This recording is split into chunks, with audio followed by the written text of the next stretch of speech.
Vida e Sexo, Emmanuel, capítulo 4. Ambiente doméstico.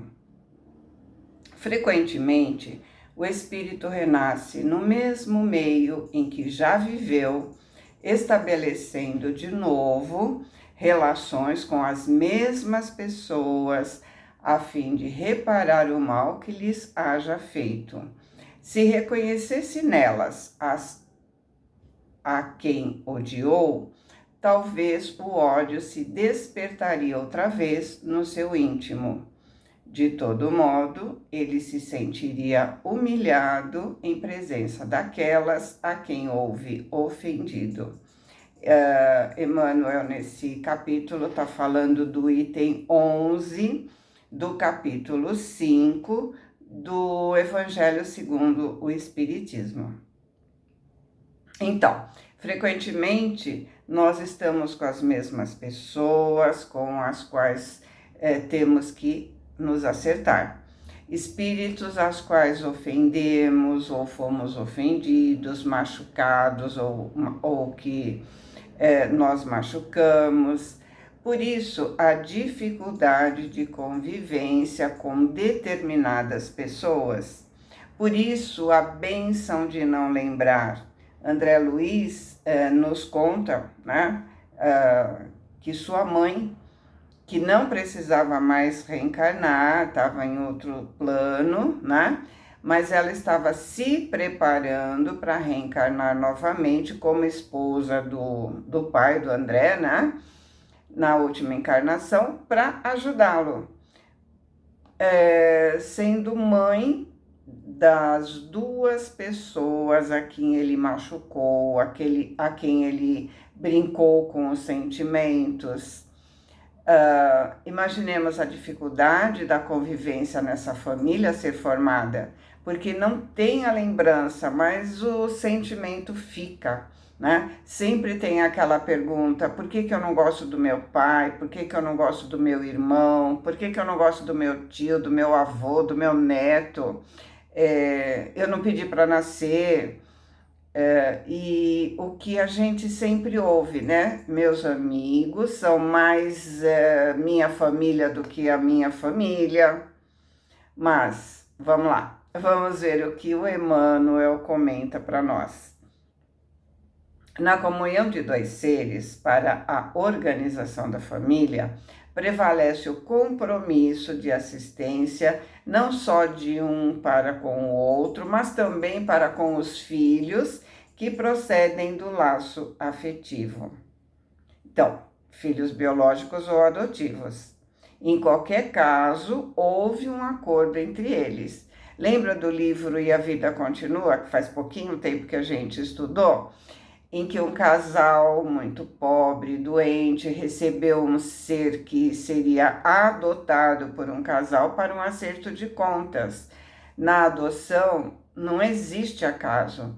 Nós até comentamos que costumamos julgar o próximo com muita facilidade, porque no caso esse casal, né, ele estava em situação tão difícil, os dois estavam doentes, já tinham outros filhos, por que mais um, né? Provavelmente os vizinhos devem ter comentado isso, né? Imagina, não tem cabeça, né? Mais um filho. Pois é, quantas vezes Jesus nos deixou claro que não devemos julgar, né? Mas voltando a esse livro, né? E a Vida Continua, a gente percebeu que durante toda a gestação e até um pouco antes da gestação, né, que o acerto de contas seria com o casal que iria adotá-lo e todas as situações de combinação de coisas, etc., foi feito não com os pais biológicos que morreriam logo em seguida, mas com os pais adotivos. Ainda não possuímos na Terra institutos destinados à preparação da paternidade e da maternidade responsáveis. Porém, a evolução e o aprimoramento das ciências psicológicas de hoje nos garantirão no futuro semelhante evento. Ou seja, nós ainda não temos, mas com a nossa evolução teremos esse aprimoramento para sermos pais e mães responsáveis. Identifiquemos no lar a escola viva da alma, na escola, né, que nós colocamos nossos filhos, a escola, ela dá instrução. No lar se recebe a educação. Não podemos transferir a educação, o amor para a escola, para o professor. É função dos pais. O espírito, quando retorna ao plano físico, vê nos pais as primeiras imagens de Deus e da vida. A criança vê nos pais o amor, a proteção, os pais são perfeitos para elas, elas são um modelo para elas, né? Por isso que ele faz essa... Né? Na morna estrutura do ninho doméstico, germinam no seu ser os primeiros pensamentos e as primeiras esperanças, mas não lhe será tão fácil seguir adiante com os ideais da meninice, uma vez que, habitualmente, a equipe familiar se aglutina segundo os desastres sentimentais das existências passadas, debitando-se aos seus componentes os distúrbios da afeição possessiva, a se traduzirem por ternura descontrolada e ódio manifesto, ou simpatia e aversão simultâneas. Ou seja, ao reencarnarmos, trazemos traumas do passado, sonhos, fantasias que nós projetamos nos filhos. São pais que colocam os filhos numa bolha tão fechada que eles não conseguem tomar decisões por si só. São irresponsáveis, infantis. São pais que criam os filhos para si, não para o mundo. Pais que não deixam o filho ou a filha olhar para o lado. Não querem que esse filho ou essa filha forme uma família. Querem que eles sejam sua propriedade.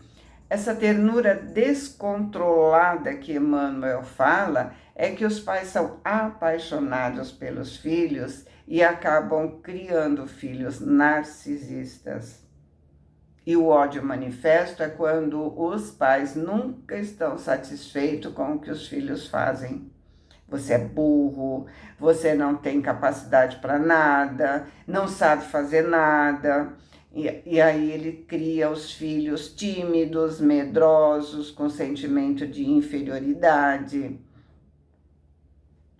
Pais imaturos, do ponto de vista espiritual, comumente se infantilizam no tempo exato do trabalho mais grave que lhes compete no setor educativo e, ao invés de guiarem os pequenos com segurança para o êxito em seu novo desenvolvimento no estágio da reencarnação, embaraçam os seus problemas, ora tratando as crianças como se fossem adultos, ou tratando os filhos adultos como se fossem crianças. Nós temos que ter bem na nossa mente que pais não são coleguinhas. Pais que tratam a criança como se fosse um adulto.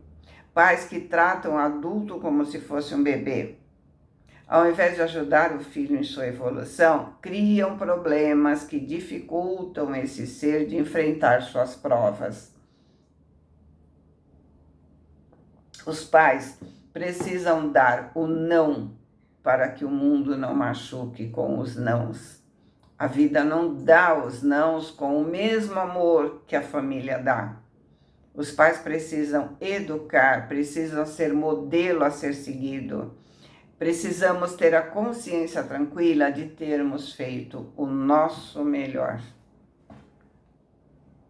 Estabelecido o desequilíbrio, irrompem os conflitos de ciúme e rebeldia, narcisismo e crueldade, que asfixiam as plantas da compreensão e da alegria na gleba caseira, transformando-a em espinheiral magnético de vibrações contraditórias, no qual os enigmas emocionais trazidos do passado adquirem feição quase insolúvel. Porque, além de trazer os problemas do passado, ainda adquirem mais problemas nessa encarnação.